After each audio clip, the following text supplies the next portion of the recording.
Brown says, get that India. Big boy.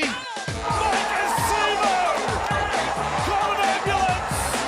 Maybe call a police! Oh, what a shot! What a shot! Campbell-Gillard! Hello and welcome back to a special edition of the Tip Sheet Podcast. As always, I'm your host, John, also known as Forty20. Joining me to react and break down to the very first media from I was about to say incoming, but he is here, arrived and established head coach, Jason Ryles. Sixties, Clint, fellas, good to have you on board for this one, but a sprawling, detailed, very in-depth interview between Adam Hawse and Jason Ryles in the scenic setting of Combank Stadium. Really great insight into our new coach and what lies ahead for the Parramatta Eels. But before we dive into that 25-minute interview thereabouts, as always, a quick check-in on how you're doing. I'll start with you, Sixties, as always. Back to one pot a week or close enough. Still feels like plenty is happening in the NRL to talk about. John, as you know, as we've just been discussing, our one pot a week will actually probably be 3 pots this week. Because a couple of special episodes, really cool stuff happening. Yeah, we will do a news episode separate to this. We will have our review, season review that we're recording this week with Bernie Gurr. So right away at this point, I'll do a shout out to our sponsors, Star Partners, Real Estate Auburn, Narellan and Parramatta, Greg and the team. They've already indicated, Greg's already said they're backing up again next year. Don't need to be concerned about that at all. So, Greg's probably back for his 8th or 9th year. Next year, gents, being our 10th year of the Cumberland Throw. That's right. Next year is our 10-year anniversary. And they said it wouldn't last, fellas. They said it wouldn't last. But look, I don't want to get too much into a preamble tonight because I really want to get stuck into our reaction to this Jason Ryles interview. What I will say is this is exactly what I want to see from Eels media. I want to hear what the thoughts of our new coach are. I want to hear a little bit more from some other people in the club as well. And obviously we're planning for our sit down with Buckets with Mark O'Neill, which will happen sometime soon, which we'll be able to bring to you. But yeah, let's just say I was really impressed with this as a media product from the Eels, this one, because look, Adam Hawse does a great job as an interviewer for a start, and we've got to know Adam a little bit over the years, and he's an Eels man, a passionate supporter, and does great work in the media anyway. But he was probably the ideal person to have a sit down with Jason Ryles because Adam himself is a knowledgeable man when it comes to the club that he supports. And, I just thought it was a quality interview, fellas. And I think most people listening to it would acknowledge that as well. And I'm sure people understand also that there's only so much that Jason Ryles can talk about at the moment because when it comes to dealing with the players, when it comes to actually coaching them, well, we're yet to see that first day happening. But in terms of a lot of questions that fans would have, and some questions that critics of the club might have, I think he addressed them in this interview. Clint, first of all, mate, how you doing? And you ready to get stuck into this? I'm fit and firing, lads. Let's get into it. Okay. John, over to you. Yeah, so we've taken the steps to trim out or cut out some of the quality answers that Jason Ryles gave in that interview at Combank Stadium. Does that make him Thanos, John? Yeah, I love the thumbnail on the YouTube clip. It made me instantly think of Josh Brolin. He's got let's get the Infinity Gauntlet on Jason Ryles already. So have we got a new nickname for him then? JR becomes JB. Thanos. Thanos. But yeah, it was a really good interview, and we've clipped out some of the stuff that we really liked, some of the answers that encompass a wide range of topics. But let's keep it simple. Let's start with what excites him about the Parramatta Eels and the job that looms ahead for him. I think the opportunity. I think, obviously, it's one of those things where you probably don't know till you get inside the four walls what's actually happening. But it's, I've been very impressed so far, with the setup of the club. Everyone seems to be aligned from the board down to the GM and the footy manager and the list manager. So it's one of those things that once I got inside, it's been really exciting in regards to, get to work with those guys and, just see what the future will bring for us. Well, fellas, I was particularly interested in the answer to this. Not that he's going to come in and say, look, there's things that have to be sorted out for me to be completely happy or anything like that. So, but his answer is still, he's addressing the things that he's really happy about. And what we have to understand is he was a coach that was in demand elsewhere. So for him to want to take on the Eels job in circumstances that weren't ideal, just parted ways with a coach, not travelling well in terms of results. If you're looking at, I guess, a part in the Eels' history in terms of performance, we were, in a little bit of a low point. Given that he's had opportunities elsewhere, given that he was currently with a very strong club, you want to hear that he's excited about being at the new joint. And although, as I said, I didn't expect anything different to be said, you still want to hear that he's talking about that the key people within the club are people that he wants to work with and people that he's been impressed by. It's funny because it's almost like a ritual song and dance for every new coach or incoming coach, isn't it?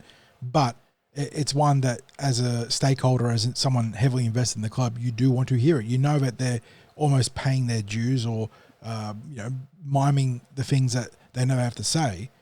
But when they say a bit of conviction, it does carry some weight. So it was a good way to start the interview.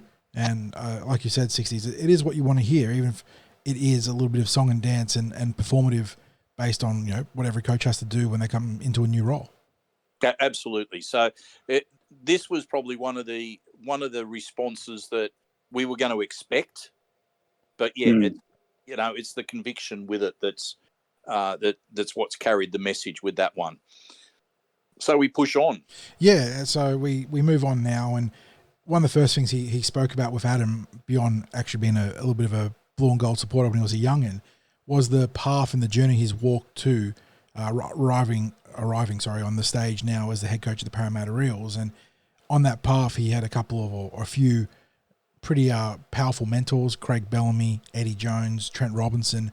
And he spoke to Adam about the impact each of those have had on him and how it shapes him and what he's going to bring a sort of above and beyond and on top of that. So here's the impact that those men have had on his career. No, I think obviously they've shaped me along the way. It's that's why you do your apprenticeship, and I've just been really lucky and fortunate to do it with those guys. Craig's obviously set the foundation in regards to what winning looks like away from without the scoreboard type of thing. So it's he's really effort based, really hard work ethic. And then I got to the Roosters and Trent Robinson. I felt I learned so much under Trent in regards to the tactical side of it, principles, those type of things, and how to apply it. And then also to have the courage to do things differently. Trent's great at that, and it's something that I've learned off those two guys. And then Eddie, obviously you're working in representative environments, and it's a little bit of a different challenge there as well because you're working with such good players, and but his unrelenting pursuit of excellence, that's one of the things that I learned there. So you put all that together and then you add your own flavour to it. That's what I'm looking forward to most. Clint, what's your takes on his response there? Well, you think about yourself individually and any influence that happen in your life. It's natural that you're going to get a little bit of everything from everyone along the way.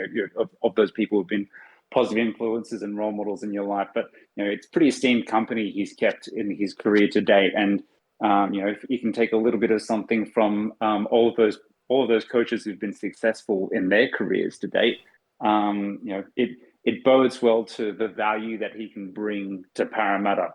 In addition to that, I'm sure we'll touch on his coaching staff shortly enough, but it's again an answer that you'd expect to hear, but the proof will be in the pudding and what the actual value he provides once he's he said that his feet are under the desk now, but it's probably when his feet are out on the field and directing the sessions, and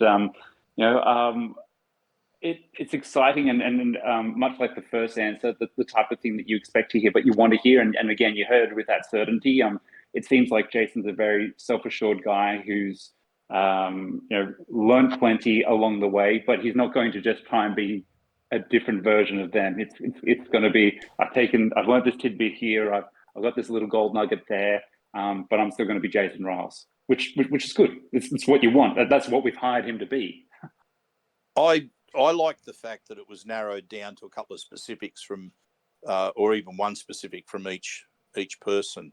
When you're talking about Craig Bellamy, that work ethic. When you're talking about Trent Robinson, that courage to try different things, the tactics. When it comes to Eddie Jones, that continual striving for excellence, and I think that the experience in the representative arena in rugby union, that's obviously very different to the experience in the representative arena in rugby league, because the rugby union program is a longer representative program than it is in rugby league. It's something that is, tours still exist. There's test matches at different points during the calendar. So, yeah, it's a longer program, longer time working with the players. And as we know in rugby league, working in the representative arena is also very different, because it's not just that you're working with the best of the best, but in rugby league, it's probably making the best use of the players that you've got. There's probably not so much that you're going to impart to the players in, say, an origin period in terms of, say, skills work or anything like that. It's more getting your tactics right with the squad that you've got, where the coach's role comes in. So that's why I think it's interesting that his experience is, we're not talking so much about him focusing on coaching in the representative arena in rugby league, but rather in rugby union. John, what did you make of his response there? I think the most fascinating aspect of that answer doesn't even directly pertain to the Parramatta Eels. It's what it conveys about, forgetting Eddie Jones and rugby union, about two of the flagship clubs in the NRL. What his biggest takeaway is, if you had to, dilute and isolate sort of to a single strain, it's culture versus tactics, Melbourne versus Roosters. So I thought that was fascinating. Actually, that is. Things. I like the way that you've actually broken that down. In that respect, that his big takeaway from Melbourne is about the culture. The takeaway from the Roosters about the tactics. So I guess he's, for him to articulate that as the main takeaways for him as a coach from those two successful organisations was, I like the way you've actually picked up on that, John. Let's move on to his next comments that we want to look at. Yeah, Adam then probed him on the fact that while this is his first official day on the job, he's actually been at the joint for a good 2 months now. So talk to him about that, and then insights to the new coaching staff, because as we all know, there's been a significant overhaul to both the coaching and training staff. So this is what Jason had to say on the matter. Yeah, it's only been 8 weeks. Feels a lot longer than that. But obviously we've changed the staff over in regards to coaching and high performance, and obviously that was nothing personal. It was just if we're going to go through the process of changing the head coach, then I think it's important that we all align, and I make sure that I get coaches that that, I'm comfortable with, and then also the performance staff as well. So I got Nathan Brown on board, so he's actually one of my, probably I think he was my third coach. So at NRL level, so it's quite funny how things work out. His experience and his footy IQ is going to be invaluable for me, especially in the early part of my journey. Scott Wisemantle, I met him through my rugby journeys. He's actually a past Parramatta player, holds a bit of DNA of the club, but then also, he's just a world-class coach, skill acquisition, attack, and then also, do a fair bit of the kicking with Mitchell and those guys. So it's going to be a really good asset for us. And then Sam Moa, he's pretty early in his coaching journey, but he's a real connector of men, and his ability to work with those middle forwards will be invaluable to us. And then also his cultural connection, he's being Tongan. I see that as really important for our program, to have someone that, understands the culture, and that's going to be really important for me going forward. And of course, the eager listeners of the Tip Sheet would have had exclusive early insight into Scotty Wisemantle, care of John Muggleton. So that ties in nicely. And if you haven't listened to that, make sure to go back and have a little listen to that chat, because Mugger goes into depth into what Scott Wisemantle will bring to the club, especially his nous and understanding of attack. Yeah, absolutely.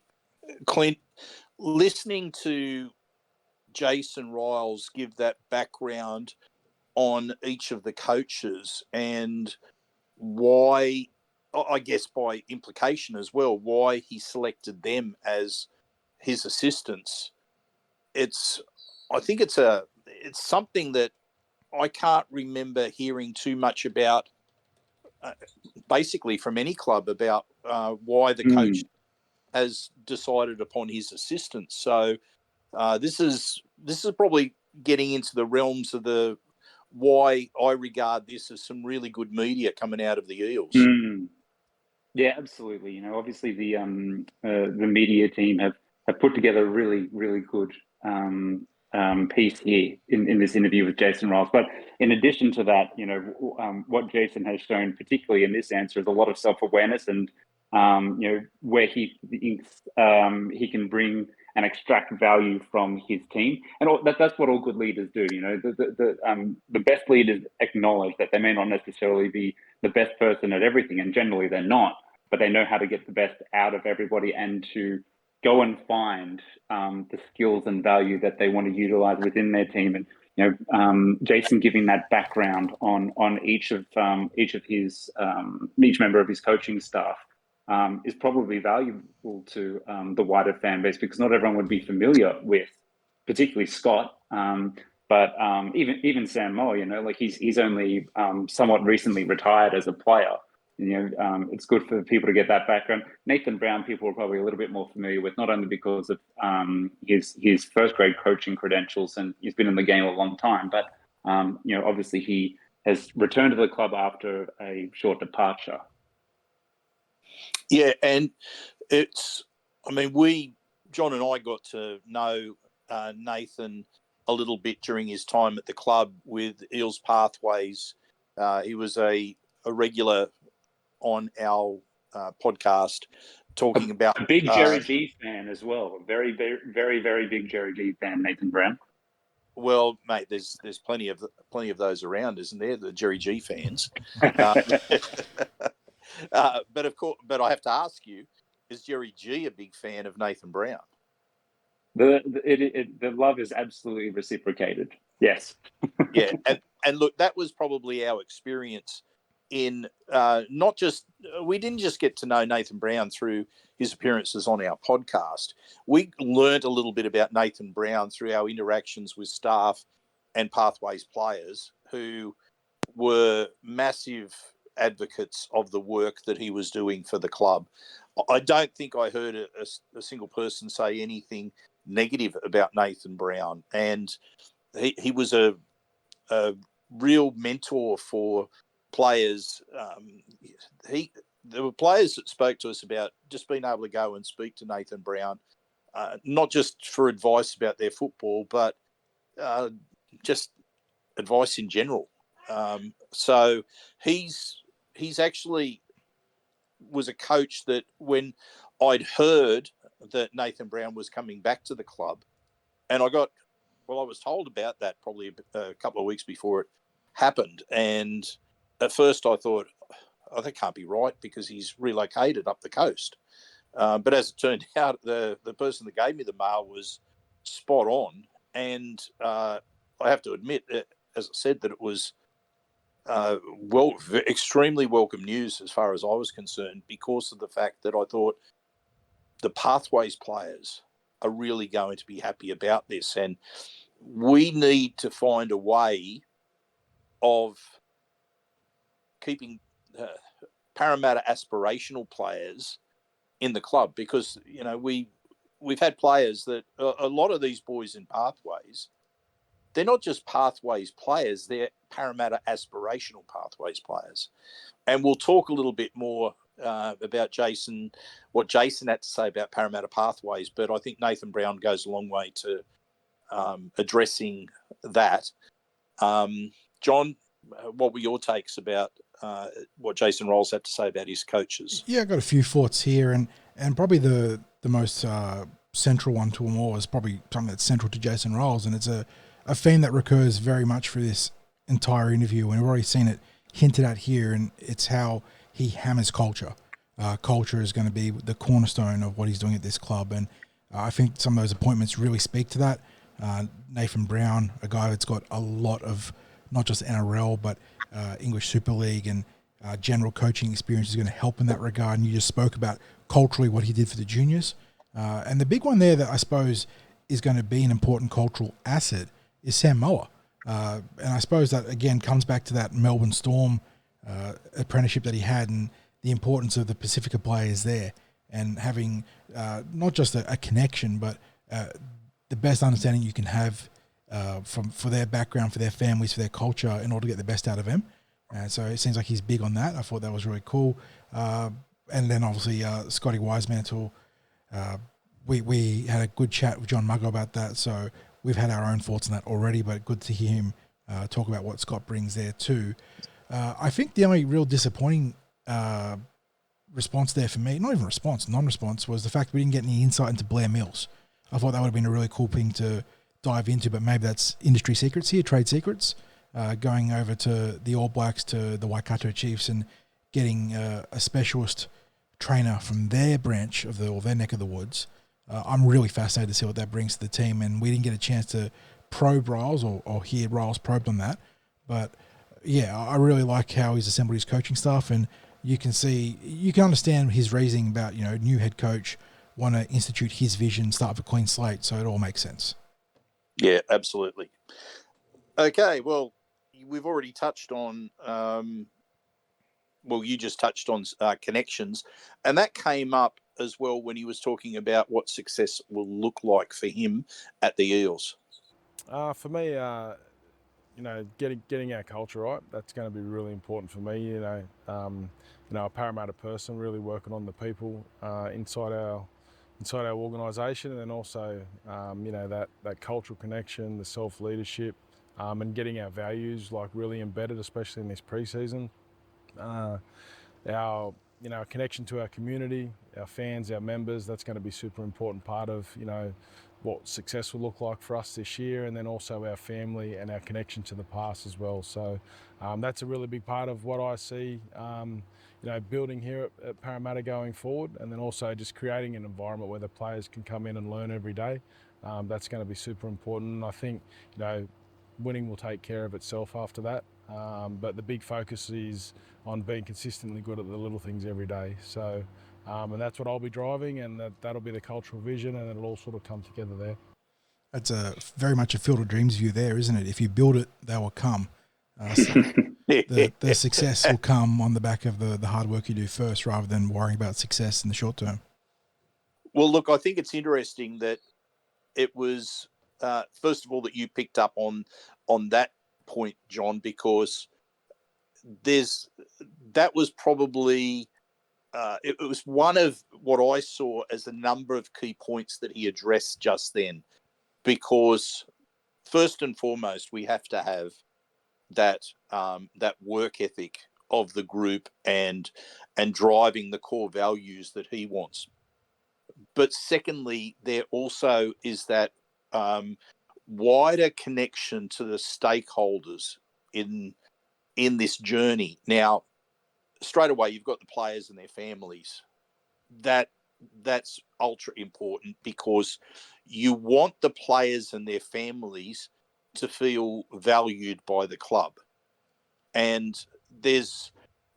when you've got, our feedback that we get from about certain clubs is the ones that do that exceptionally well. Now, certainly there was a strong connection that was made before between the players and their families. Like Brad Arthur was big on that. It's been well documented about the players that he'd host over at his place all the time with, and their families, and looking after them. But what a club that we hear a lot of about that is the Roosters, that they go above and beyond to make the families and the players and their families feel really, really special. And it's not saying that the Eels don't do it, but it's interesting that Jason Ryles spoke about that, given his background at the Roosters, and I guess as well at the Storm, where the players they're a little bit insulated from the media down there, and they're really, I guess, in that sort of environment that they're there, they really do become a family down in Melbourne, because it's a lot of the players, they don't have the community connections down in Melbourne when they first go down there. So the football club really has to become their family. So first of all, I thought that was interesting. But as a fan site, the Cumberland Throw, I mean, we're just like all of our listeners out there, the people that aren't our listeners as well, we're just supporters of the club. We report on what's going on, but we are supporters who create content. So when I hear Jason Ryles talking about the connection to the community, the connection to supporters, the connection to former players who are, like the teams that won, the players that were involved in the success in the 80s are obviously a big part of that, because they can talk about the successful times for the Parramatta Eels. But it's, every player who goes before has been a part of the journey of the club. And you want them to always feel like they are part of the club.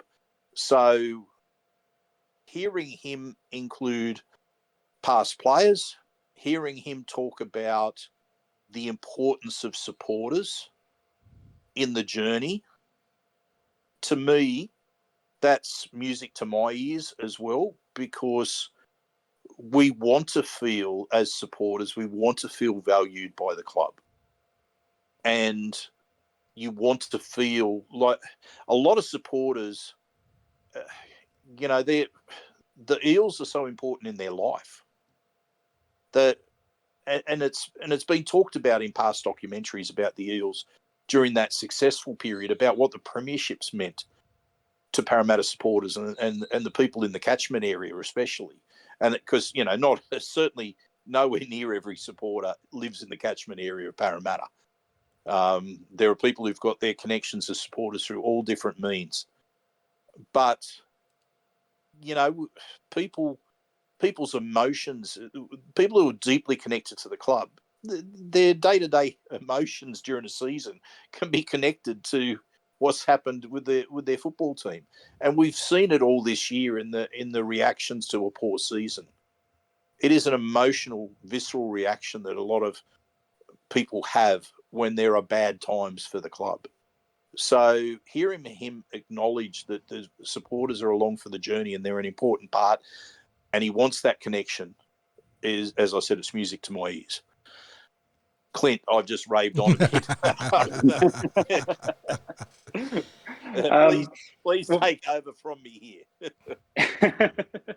Well, what I might add to that is that the recurring theme I heard throughout all those answers, and dare I say, is probably something that featured strongly within his job interview and presented him as the ideal candidate is the concept of identity. That's what really shone through all of those answers. It's about forming a Parramatta identity and having that deep into every aspect and every extension of the club.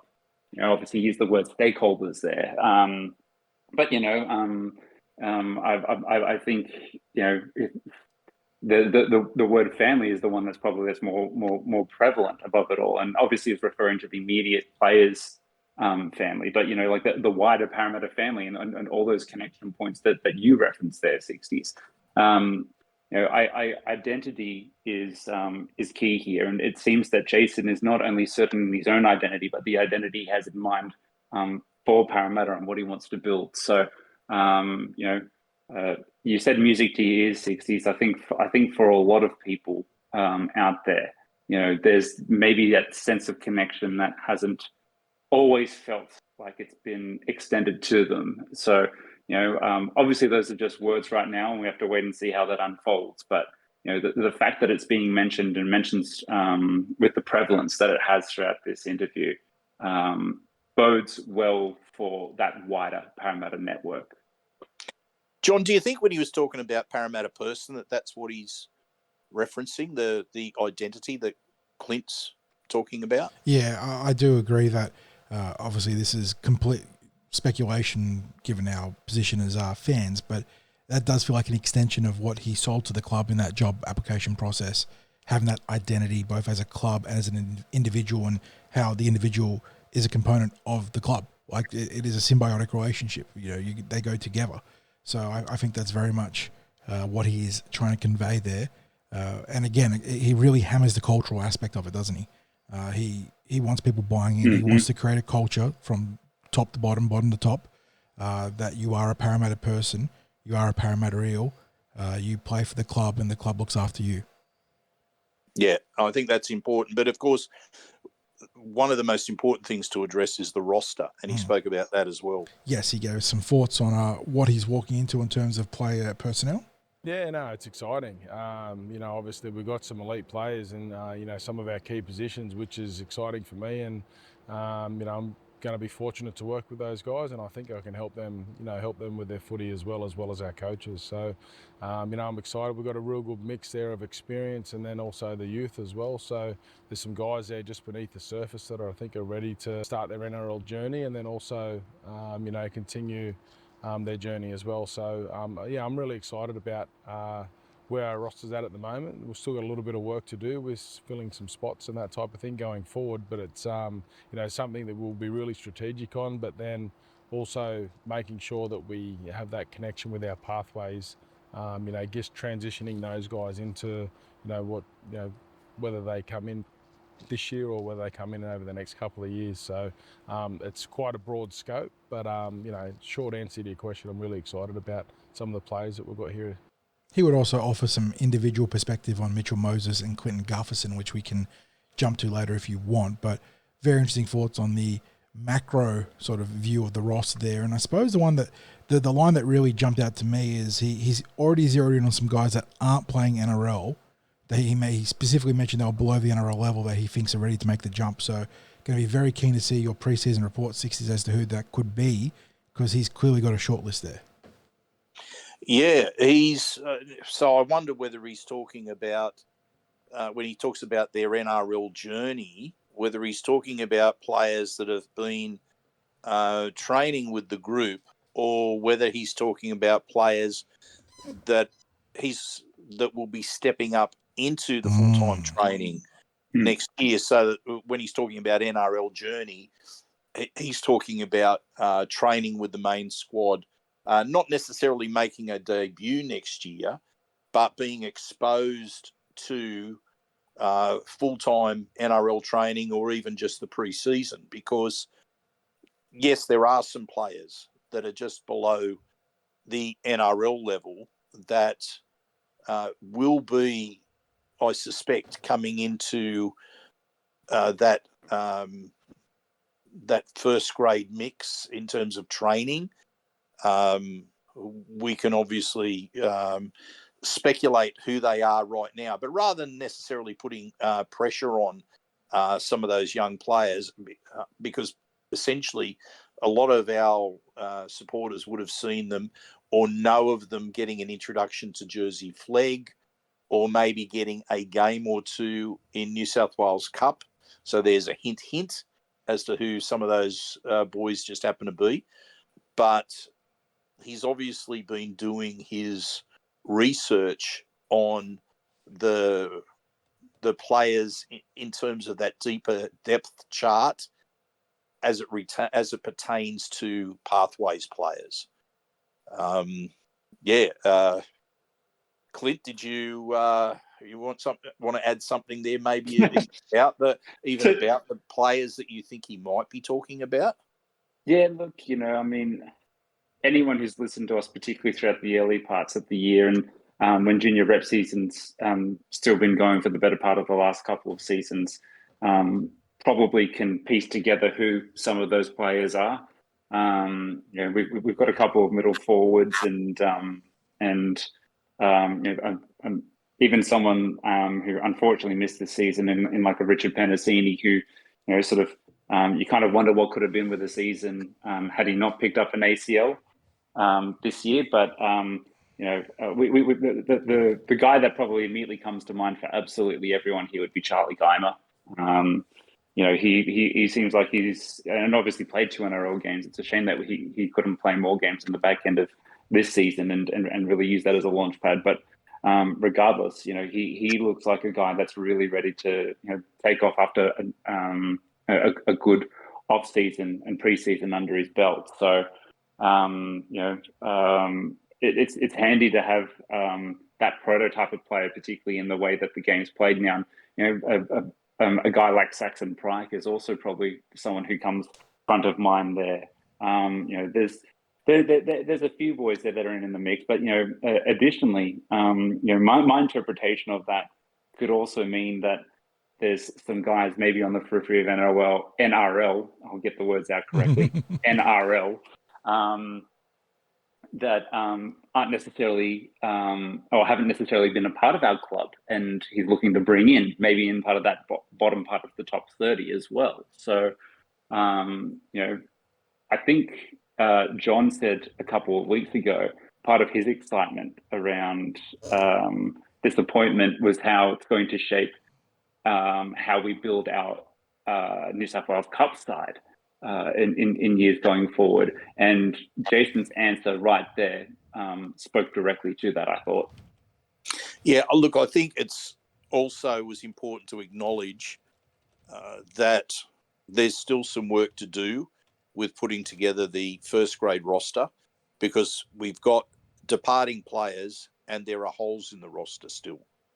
And I think we have to address some depth issues in the signings. John and I have already spoken about, we've been told some of the players that have been in the Eels sites, and probably not a long way from all of the players that are in the Eels sites in terms of who they're been talking to or who they'd like to target. And there's probably a little bit of work that needs to be done in that regard. But I think probably the main thing is that they've got a bit of work to do going into next year. I suspect that the majority of work that Jason Ryles will do in that regard will be towards shaping the 2026 roster as well, because there are a lot of players who are either coming off contract or they've got clauses or bizarre contracts. And we're obviously talking about the likes of Dylan Brown and Mitch Moses that, they're contracts that a lot of us don't understand.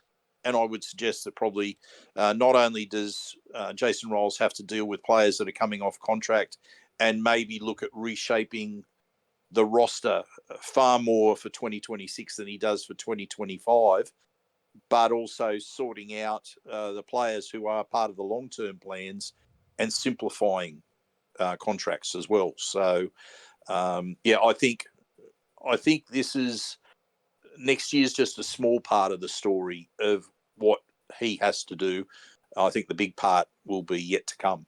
Well, another big part of that small part is the two new faces that are joining the club, isn't that right, boys? And he had some words on both Zach Lomax and Iongi and what they bring to the Parramatta Eels and his plans.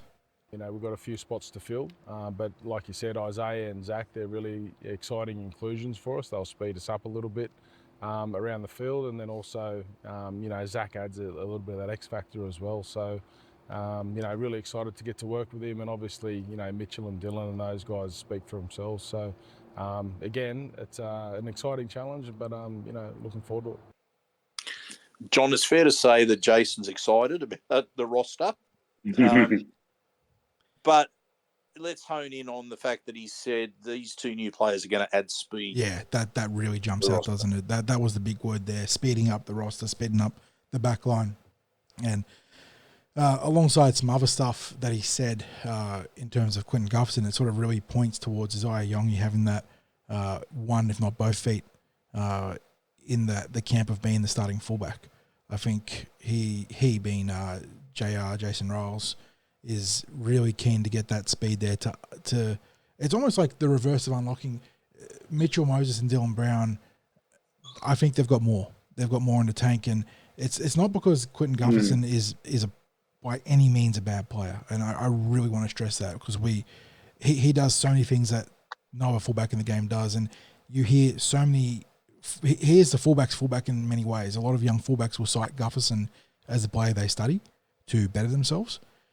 But I think, and we've spoken about it, that he is between the injuries and even just, from a raw standpoint where he is incredibly athletic in many ways, but he doesn't possess elite speed. I think a fullback with speed maybe lets Mitchell Moses and Dylan Brown do some stuff or unlock some stuff they haven't been able to do.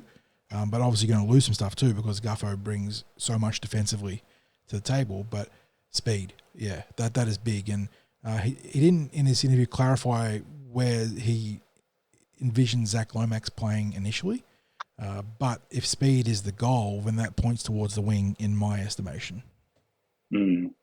Yeah, look, I think Lomax will be looked at as a winger. The interesting thing is I'd like to keep I'd like to draw attention to what he said about one of the things that he learnt from Trent Robinson was about having the courage to do things differently.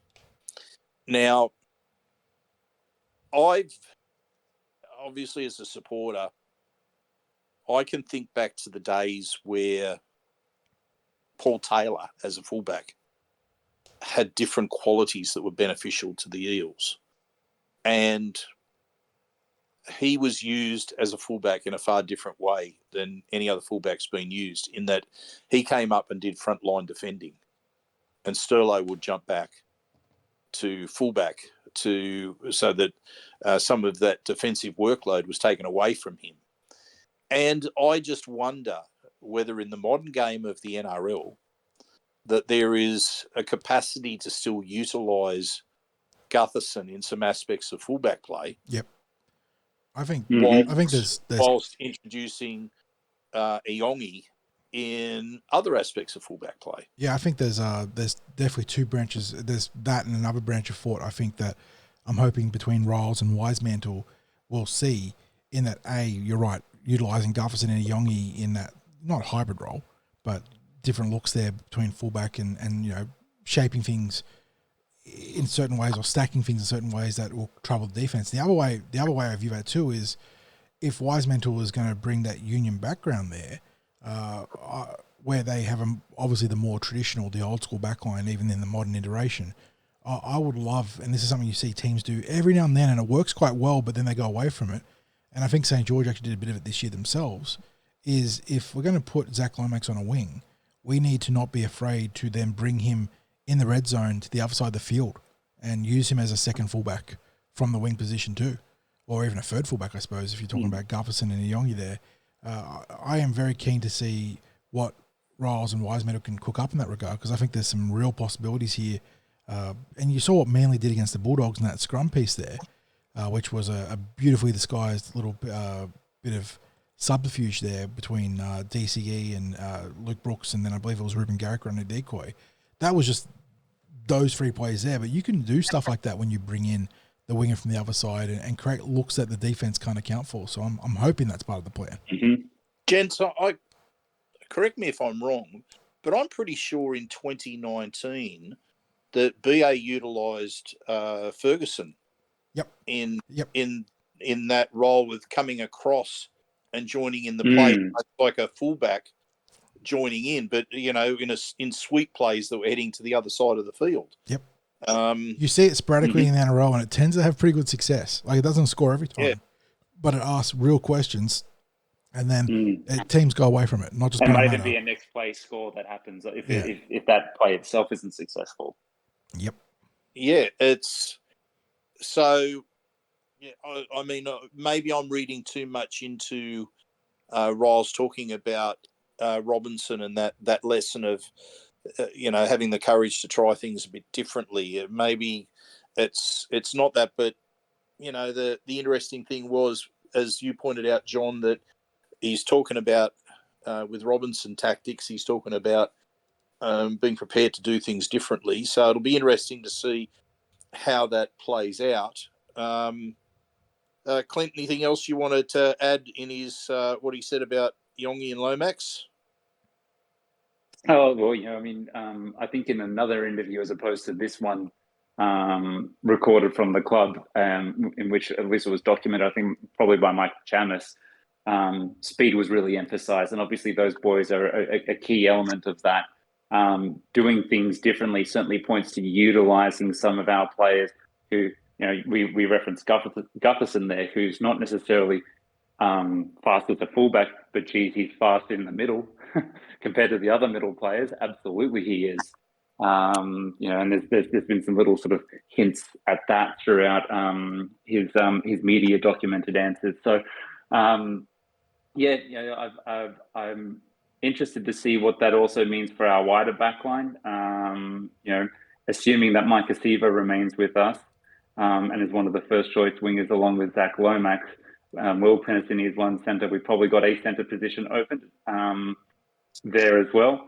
Bailey Simonson obviously be putting his hand up for it, but I don't think he'll be fit to start the season. He might be a couple of rounds before he's in there. So, speaking of adding that pace, naturally people think of the back line, and I certainly referenced that there initially, but it's also about having pace to cover the middle third defensively, so that those gaps that have appeared in our edges the better part of the last two seasons don't happen as commonly as they have. So, I'm interested to see what that means in terms of some of our middle defenders and probably our second rowers as well, to be perfectly honest. I'm starting to name the whole every position on the field now, but the fact that he referenced speed, I think points to not just wanting to do that in certain positions, but wanting to have it across the park. And it's just so important in the way the game is officiated currently. Yeah, and we don't really want to dive into this in the discussion right now, but it will be interesting when it comes to those wing choices, because we do have, it looks like Sivo will be with the Eels next season, but it's fair to say if you're locking in Zach Lomax on one side, that prior to his injury, Bailey Simonson was probably amongst the best, if not most consistent players for the Eels in the season up to injured. So he, based on his form up to that point, he would have been an absolute lock-in that you find a spot for him somewhere in the Eels back line. So, it's going to be interesting in that regard that, maybe there's, a few options for Jason Ryles to work with. I mean, there's still some depth issues for him to deal with, but yeah, that's going to be interesting. And we should also mention that Ryles is featuring in some mainstream media pieces as well that supporters will be able to read. So you'll get a slightly different types of questions that are being asked to him. So enjoy getting quite a bit of mail from Jason Ryles himself about what's going to happen next year. John, he also addressed the RCG exit, which I think was useful for supporters to understand exactly what went down. No, I think that was just an opportunity for both parties. We come to an agreement there where it was best for both of us. I couldn't guarantee what the squad was going to look like post 25, and then he had an opportunity to obviously extend his career right now. So I thought, I didn't want to stand in his way to do that, and it was just at the end of the day. Decisions need to be made, and it's just part of the game and what we sign up for. So, again, nothing personal. It's just I thought I'd want to do what was best for him going forward. Then also make a decision for our club for the future. Very pragmatic. Yeah, and interesting that it aligned with a little bit of mail that we received. Oh, gee, must be at least about 4 weeks ago, John. Yeah, it's like I said, very pragmatic there. I think trying to cut for a lot of the bullshit that can go on there. We love him, but couldn't guarantee him a spot here. Just they said that couldn't get. We know from the fact that from the media that Reg is looking for a 2-3 year deal extension, 2-3 year extension on a current deal, and Jason Ryles is trying to cultivate a new roster, trying to get an understanding of a roster, and the way his vision is right now, he could not guarantee that. So the pragmatic decision, let Reg walk, and on top of that, it comes back to that concept of you got salary cap space you need to free up. Other clubs aren't going to take your dregs, and RCG clearly has juice left in the tank, and that is why he was the Parramatta Eel to be offered up. So, yeah, again, tough question there for the coach, and I think he handled it pretty well. Yeah, Clint, you were obviously someone that was highly disappointed about the club parting ways with Reg. Your thoughts on hearing that? Look, I was, but I also preface that and caveat that with the fact that, and what Don just touched on then, in terms of, you can't just offer up the dregs and expect other clubs to take it.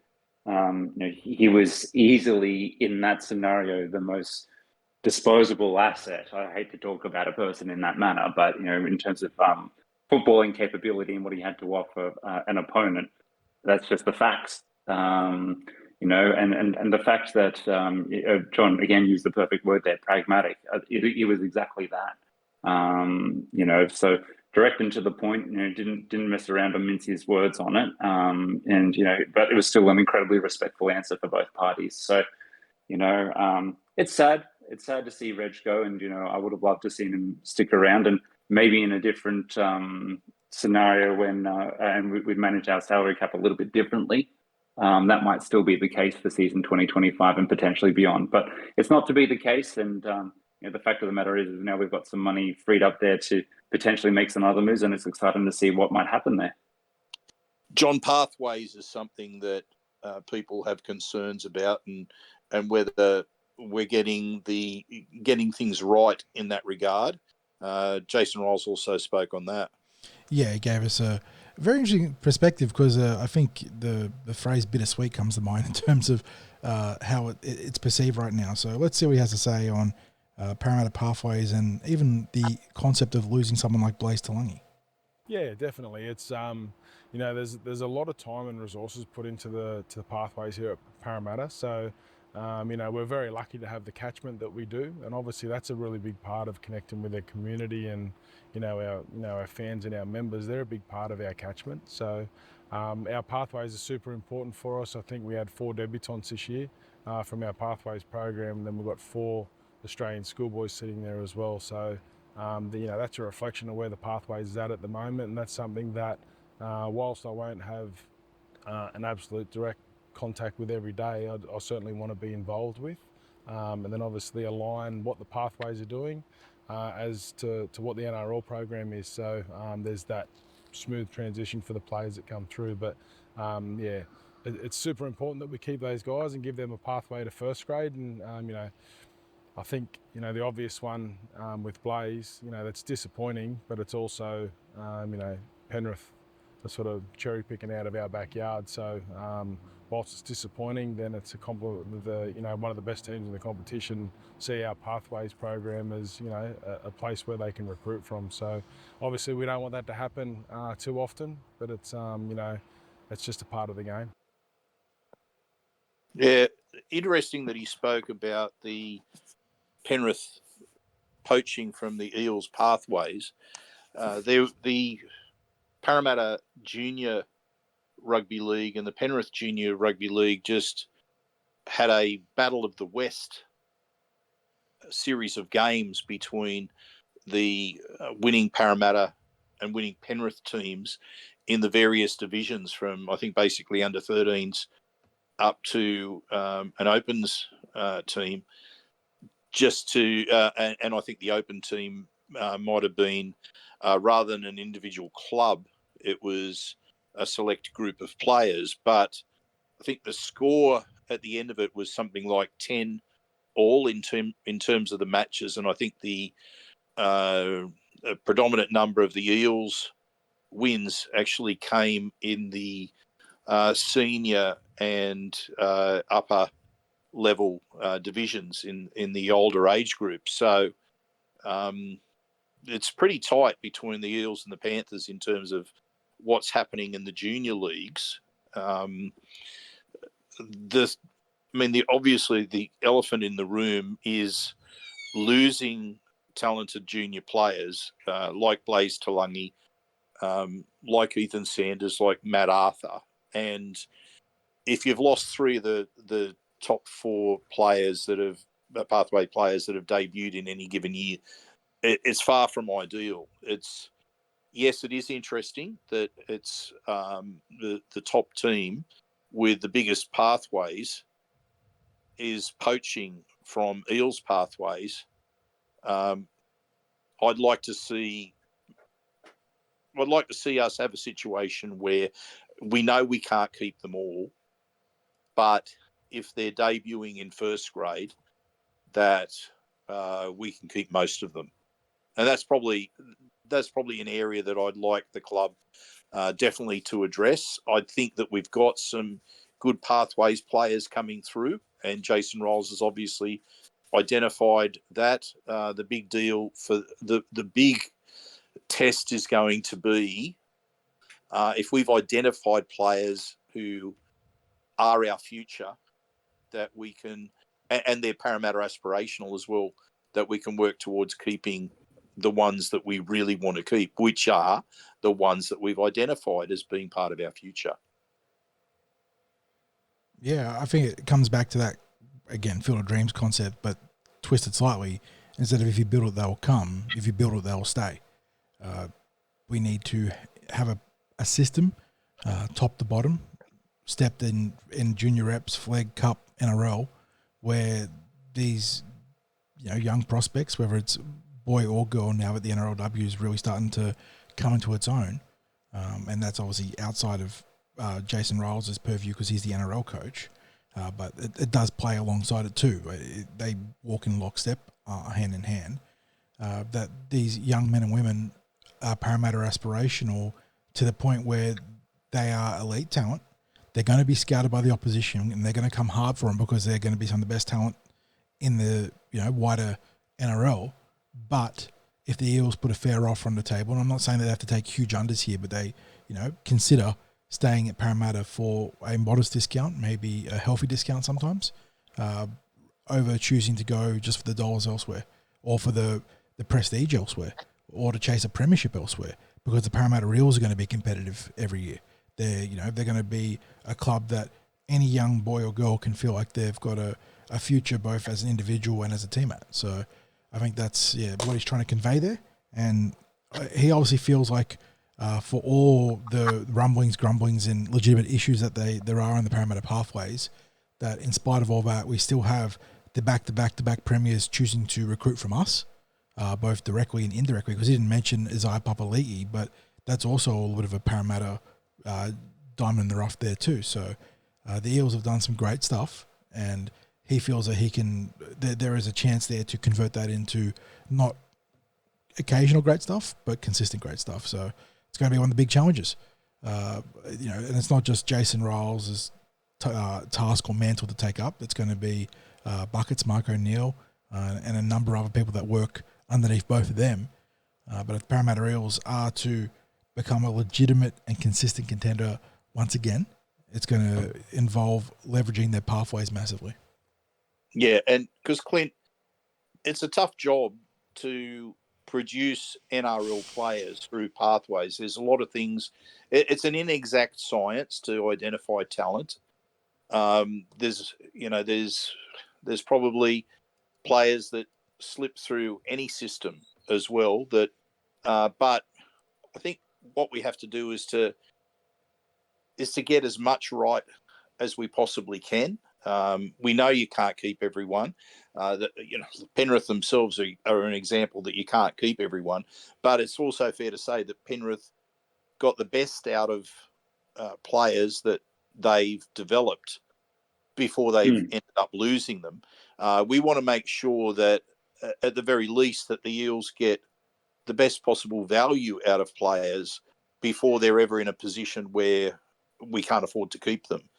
And that's probably going to be a challenge for the club and for Jason Ryles going forward, even though Jason is not the person that's responsible for making sure that players are locked up. I think the challenge for the club, as much as anything, is going to be around timing of contracts and when they lock players up who are coming through pathways, because sometimes it's a matter of striking when you can in terms of getting deals done, making sure players who go off to carnivals are signed, making sure that when a player is showing what you want to see, that you get it locked up, that you get them locked in, that you offer pre-seasons to emerging players at the right time.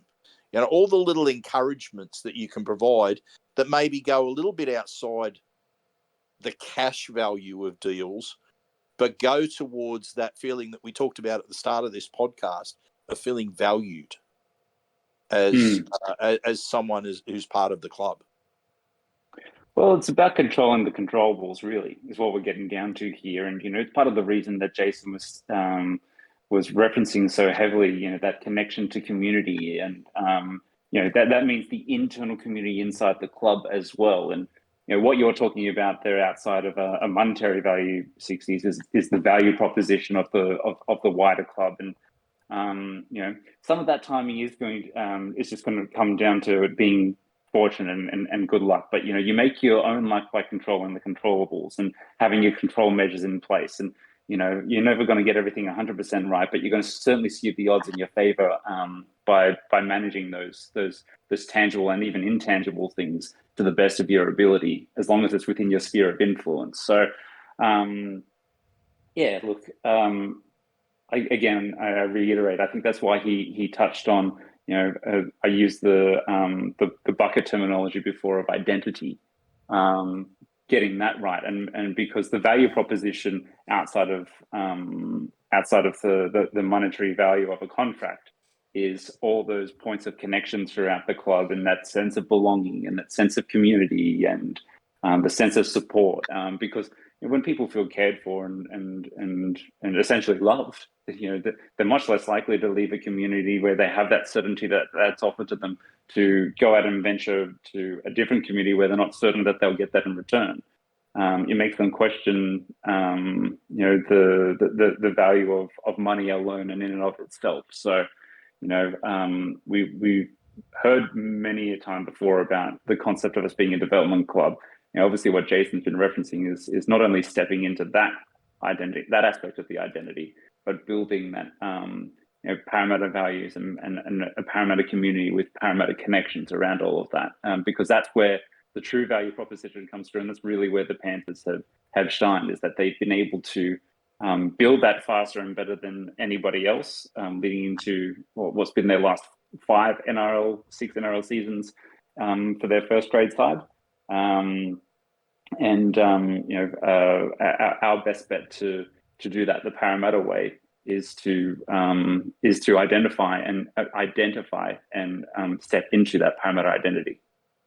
And I think another word that I could probably use that you're talking about there is relationships, forging strong relationships with young players and their families, and making them feel like they're part of that Parramatta community, that they identify.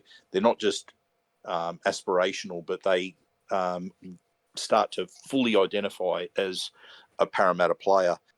John, Jason also addressed the issue that comes with all Parramatta coaches. Heavy is the and mantle. players. Yes. Yeah. So I think that'll be interesting to listen to as well. Yeah, I think like back to what I was talking about before, like if we can consistently get better every day, build our game on effort, and I think get good people in the building. I think those types of things look after themselves. But first and foremost for me, it's creating that environment where they can be the best they can be every day. The players, the staff, the people in our organisation, but then also, where they can grow and get better every day. So yeah. John, it's interesting there that he's talking about the entire Parramatta club there when he talks about that we can have a better opportunity at success through everyone having that attitude of being better every day. And, not just relating to players, but everyone throughout the organisation. Yeah, it's the collective obligation, isn't it? Talking about, there's many pseudonyms for it, but many hands make light work. The longest journey starts at the smallest step. It's that sort of energy, isn't it? Where everyone buys in, everyone does their bit, and it doesn't guarantee success, but success will find its way to you eventually. And that seems to be the cornerstone of his philosophy here as a coach. And I think it's definitely the right way to approach, because the media love to hem up the curse of Parramatta, the burden of expectation, the mantle that comes with the legacy of the 80s. And look, to an extent, the club's guilty of it too. It is hard to criticize the club for indulging in that run of success, because not only is it's not so much that it's the club's only success. That team is that good in the context of the entire history of the game that they should be idolised. That the 80s squad is that good that they are an all-timer squad. They are barring that St. George team, which played under a completely different era, and more recently the Penrith Panthers team, they are perhaps the greatest team ever assembled. And so they deserve to be celebrated in that regard. But in saying that, they get celebrated a lot by everyone, by the club, by the media, and that it does cast a shadow.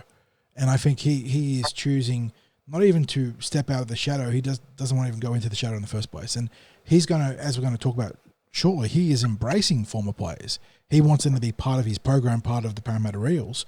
But he doesn't, it's not that he doesn't care for the legacy there, but by focusing on the small steps, on the small tasks and building from there, I think he's sort of circumventing a lot of that burden that the media are so keen to put onto him. Yeah, well, we're going to be talking in a moment about his attitudes towards those past players.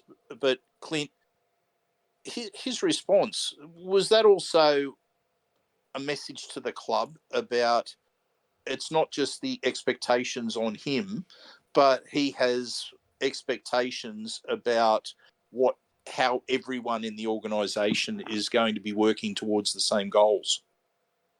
Oh, big time. You said before that one of his quotes was music to your ears, 60s. The one that was music to my ears was that he wants to lay the foundations for continuous improvement and getting better every day, or words to that effect. It wasn't also said in that particular soundbite that we just played, but what was said throughout the interview, I think a couple of times, was the word reset. And it's very easy to get caught in the in the lingo of a rebuild when a side hasn't performed too well over a number of seasons. But the fact he said reset, and you know, I've used this terminology with you guys both off air before, is that you know things are never as good as they seem or as bad as they look, and that you know I often view things a little bit like a golf swing. You know, a quarter of an inch one way and you're hitting it on the green, quarter of an inch the other way and you're completely off it. And the fact that he's using the word reset, I think, you know, he used the word pragmatic, having a very pragmatic approach towards what he wants to do here and his expectations of everyone in the club, but also acknowledging, you know, we need to adjust a few things, sure, but, you know, we're not as far away as some people might think we are. A few little adjustments here and there are going to get us there, but what's going to be underpinning all of that is that we're going to get better every single day, and that we value continuous improvement, and that really resonated with me. Yeah, absolutely. So, John, you just touched on it. Past players, attitude towards them, welcoming them back. He had a bit to say on that. Yeah, very keen to have him involved, but there was one little caveat, guys. Absolutely love it. The more they can be involved, the better. So, you know, connecting with those guys, that's a real big part of my cultural vision, you know, that connection with our past. So I think going forward, and I'm not sure, I think they do a pretty good job of it so far, but, you know, our language around the place will be connected with our past players and our area and, you know, our past successes and that type of thing. And anytime, you know, we travel and there's a past player in the area, I'd love to get them in. If there's a past player walking past, like they need past the training ground, so to speak. No, I want them to feel like they can just walk in off the street and just come and be a part of what we're doing, as long as they don't get in the way in the drills. But you know, they can do anything they want. Come and have eat with us, eat a meal with us, but that type of thing. But anything we can do to connect with them on a you know, more personable you know, type of way, I think that's really important, you know, for our footy club and our culture. Yeah, JR setting those boundaries early on. More than happy to have the fast players in there, but don't touch the training drills. Well, look, I think where the greatest lesson that can be learnt by the current players from the past players is around connectedness as a team and values, and probably that aspect that he was touching on from you know, connecting with them as people, as persons, I think he said. So look, there are lessons to be learned from the past, and look, we've also learned ourselves, John, through our weekly, well, our match day connections with the Eels ambassador players, the past legends, that there are some really good observations about, you know, aspects of today's game that players have picked up on, and there are some relevant things that they're talking about where they're not necessarily talking about yesteryear, although, you know, there might be some sort of reference point with regard to an overall goal that they might have in what they're doing out there on the field. But for mine, that greatest lesson has been about what made them successful teams. Yeah. And it's not necessarily coming down to skills, but it's a lot of the intangibles. And I think that sort of thing can add to the culture of the club. No doubt. Yeah, no doubt. I think the integration of the past and the present seems to be pretty, I wouldn't say it's like a primary agenda for Ryles, but it's definitely part of his vision for the Eels, because obviously in the short term there's a lot of things that Quint was sort of alluding to, and he needs to get on top of roster-wise and personnel-wise, but he seems big on that integration, and that's a good thing. We've seen the club making some active strides. You got the Blue and Gold Alliance, you got the Ambassador Program on game day. There's a lot of really positive things happening there, and again, that's good, but it'd be as a fan and as a stakeholder in this club, I am very much for seeing that go to another level once again. And as I spoke about earlier, there is that pall, that shadow that is cast on the club because of the rampant success of the 80s and a lack of success since. And maybe that's the best way, again, of don't even worry about trying to, quote unquote, deal with it. You just get these guys in there and let them bond with the players. It doesn't have to be talking about success back then and success now. It's just, two groups of blokes talking footy, sharing stories, war stories in that regard, of their era, of their day, of what happens now, and just creating those bonds, and all for it. So certainly a positive way for him. That wasn't how he closed out the interview, but that was one of the final questions. There was some talk about making CommBank a stadium, and then his closing message to the stakeholders of the club. But I thought it was a nice and poignant sort of interaction there, where he is, because again, coming back to the Melbourne Storm and his time there, Melbourne really embraced the AFL way of celebrating current players, former players, milestones, and that seems big on Jason Ryles there. So I don't know if we're going to get the paper mache banners when people run out to CommBank for milestones. But that does seem, coming back to the thing that he kept hammering, culture. That is a big part of his cultural package, is getting those former guys in there and involved with the current team. Clint, I guess the way that I would see that overall is that when you've got past players that want to come down and be involved in some way, that above all else, they're demonstrating to the current players that their love and their passion for the club still runs deep, and you want players to be passionate for the jersey.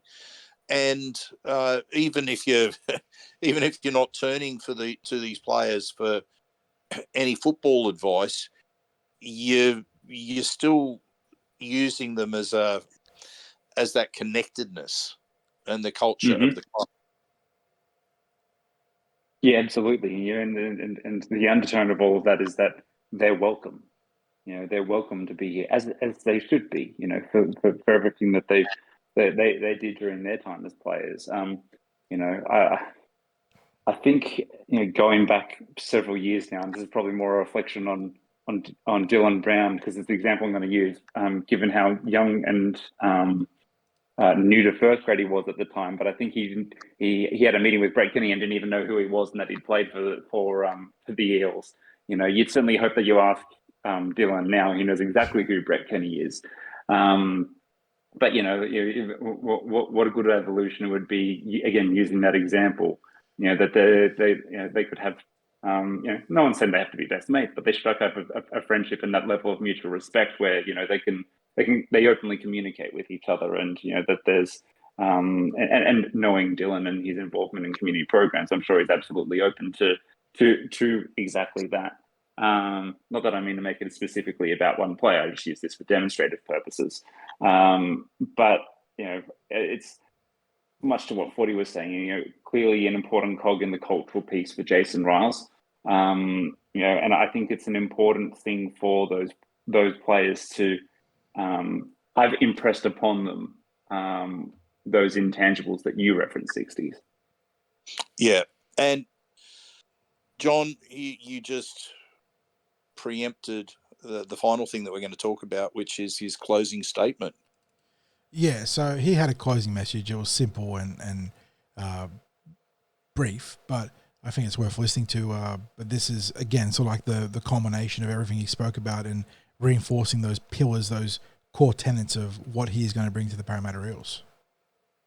The one thing we'll be working really hard on, that once we run out onto the field, it's we'll base our game on effort. We'll fight for everything and compete on every play for the full 80 minutes. So that's going to be a real big focus for us once we get past all the cultural stuff and that type of thing. But it's really important for me to see our team trying really hard for our fans, our members, in our community, and just making sure that we fight for everything.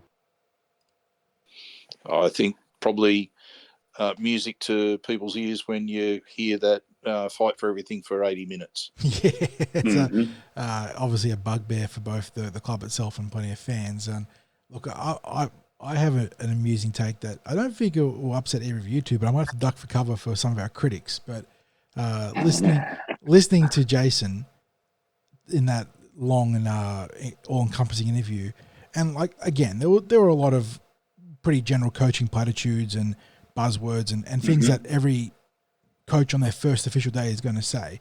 But he really reminded me of another bloke that we might have just gotten rid of in that regard.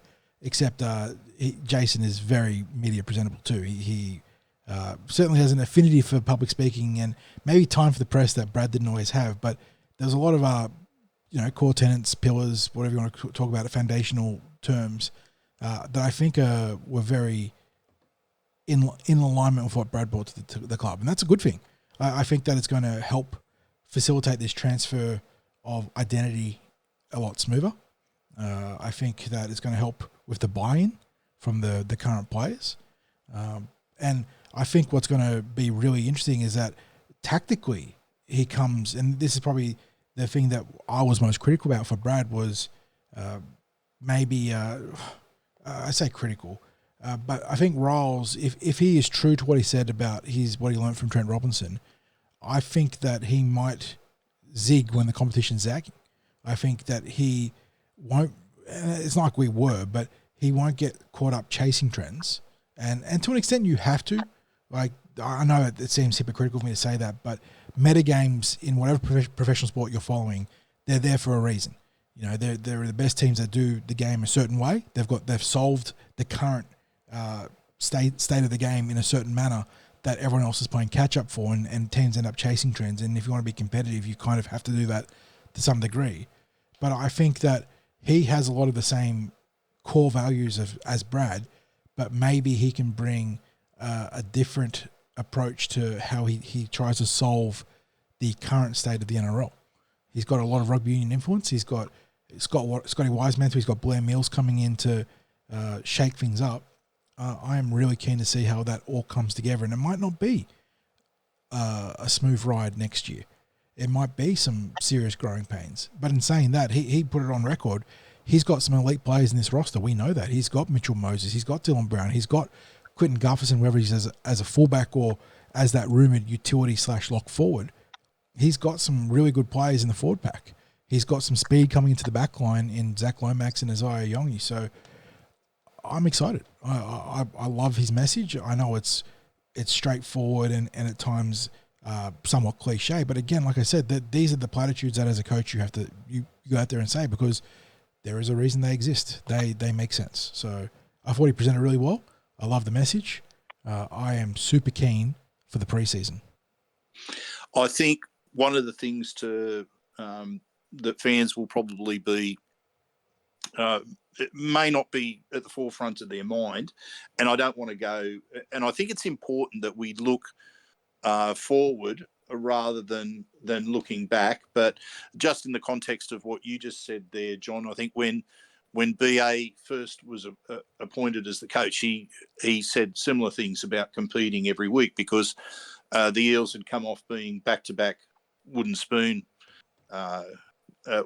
team.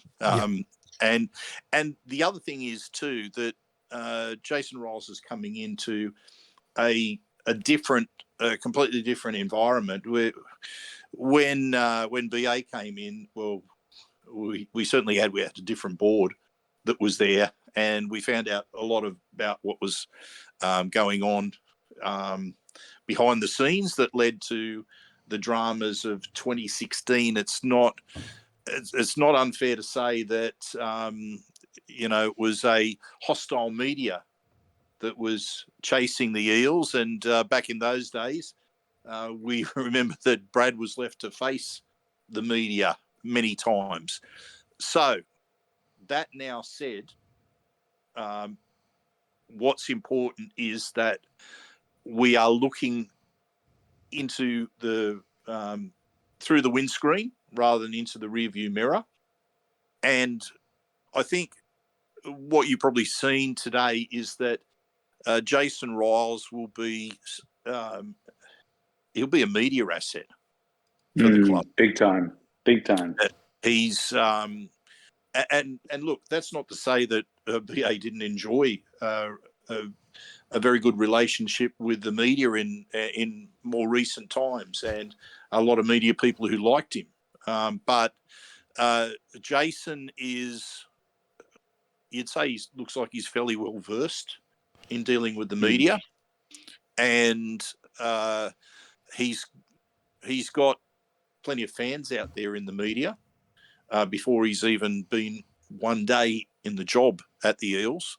So he's coming in that sort of environment, and this has been a very, very good start when it comes to media content around him. And as I said at the start of the podcast, I would like to see a lot more from the club keeping supporters informed in some of these aspects with people, key people involved in the club. And, we want to, if the club's talking about, and Jason Ryles was talking about just then, taking supporters along that journey with the team, that supporters are a big part of the journey, then this sort of media content for supporters is a big part of it, because there's only a certain number of people that go to CommBank Stadium, and that is a small percentage of overall Parramatta supporters. Because if you're talking about the people who identify as Parramatta supporters, I think you've done some research on this in the background in the past, Clint, where it's well in excess of 500,000 people that identify as Parramatta Eels supporters. And if you're getting, an average of 20,000 people roughly to CommBank Stadium, that connection on game day is such a small fraction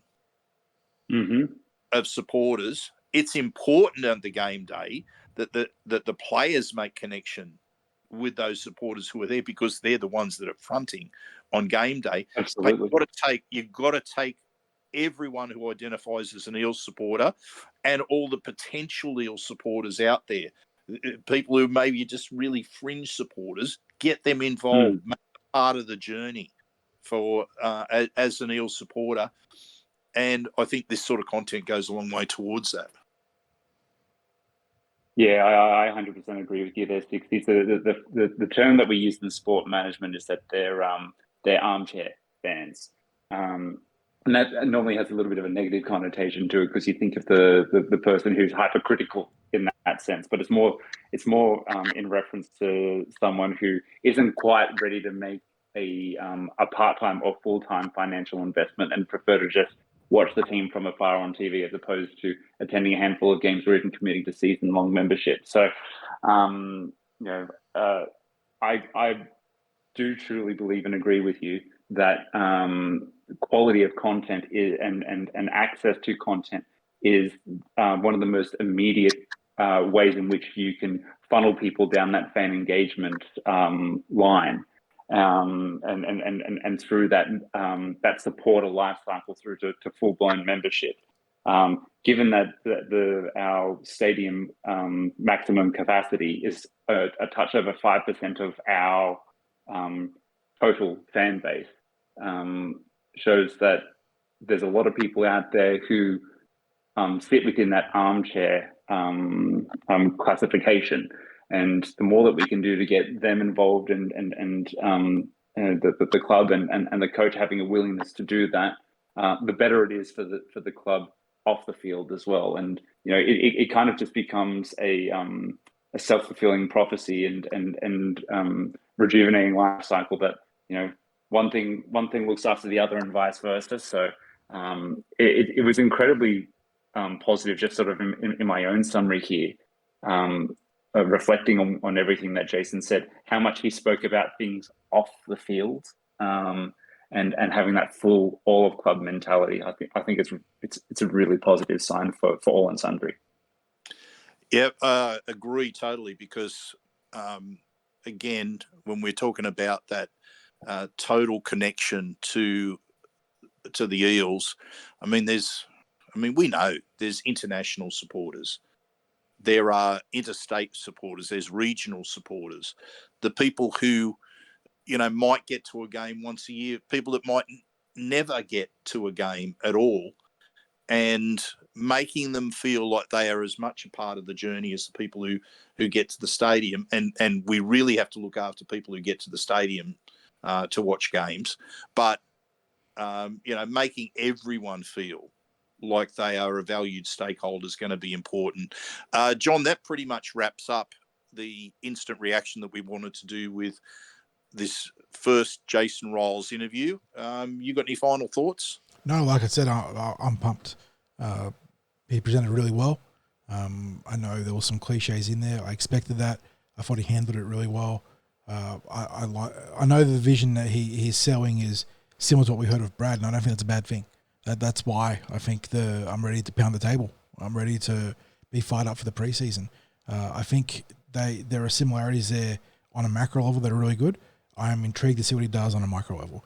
I think with the coaching changes that he's made, Scotty Wiseman really jumps out in terms of a chance for the Eels to zag when the rest of the competition's zigging, or zig when the rest of the competition's zagging, however you want to phrase it. I'm keen to see that. I think Sam Moa could be, I'm not saying a game changer, but I do like the move. I think both on a defensive level where he's overseen the Catalans team that's been really solid defensively, and then obviously culturally for the Pacific element of it. I think that's a good move, and yeah, I'm ready to be hurt again, boys. That's probably the crux of it. I think the office quote. Yeah. I think with the Parramatta Eels, you always got to be ready to be hurt again, because there's no club like it. I know other clubs have bad times, other clubs have good times, but we are the best at finding a way to both hurt ourselves and also become competitive out of nowhere. And I think I'm ready to be competitive out of nowhere, because a lot of people have written us off because the window on the premiership is shut. You're going to need to do a full rebuild. I don't think that's the case. I think it's a reset. The reset is the correct nomenclature. I think that's the case. When you have Mitchell Moses, when you have Dylan Brown, when you have still Junior Barlow, Jermaine Hopgood, Zach Lomax, Isaiah Iongi, like all these guys, and I'm still not even talking about Will Pennicini's, Bailey Simonson's, a host of other really solid players. You haven't referenced the King. Yeah, Clinton Gufferson, who's got a really exciting new role potentially formulating for him, where he could be maybe something akin to our Tyron Wishart, like there, or even Isaiah Yo. Mm-hmm. Like there are some really interesting things happening here. Like I said, I'm ready to be hurt, and I don't think we should be written off by the same token. I know he's trying to keep the hype down a little bit and talk about, not baby steps, but taking it step by step. But a good preseason, a strong start there under his guidance, and I think the Eels, I'm not saying premiership contenders next year, but I think we can get back to being a legitimate finals contender. Yeah. I think the message there from John, to summarise it into 3 letters, LFG. Yes, it's looking for group. No, but yes, of course. Let's go. That's very much my buy-in there. I'm sure you guys are feeling pretty positive too. Look, people are going to criticize us for being too positive. I don't care. If you're that invested in the Parramatta Eels and you're that jaded, then I don't really know why you're following football. This is the wrong club to be following if you don't want to be hurt. Yeah, absolutely talking sunk cost fallacy with some people there, aren't you? Exactly. Just cash out now, please, for the sake of your own mental health. But I am watching the NFL right now, and the Seattle Seahawks, my team, have moved on from a coach that was there since 2011, 2012 in Pete Carroll, and Pete. Forgive me, John. I forget his surname. Pete Carroll. Pete Carroll.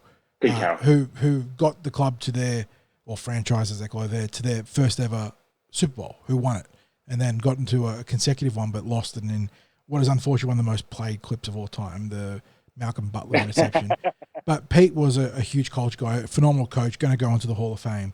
But they made the decision to move on from him, and it was a tough one. But they brought in a young defensively orientated coach in Mike McDonald, and the season's young, but the Seahawks have started 2-0, and there's just an energy about the team now. They've changed some of their recruitment and approaches to drafting. They've got different schemes coming in, and obviously the NFL's a lot more tactical and strategic and different to the way the NRL's handled. But that transition of coaching, I'm hopeful that we can get the same sort of vibe at Parramatta. A new guy comes in.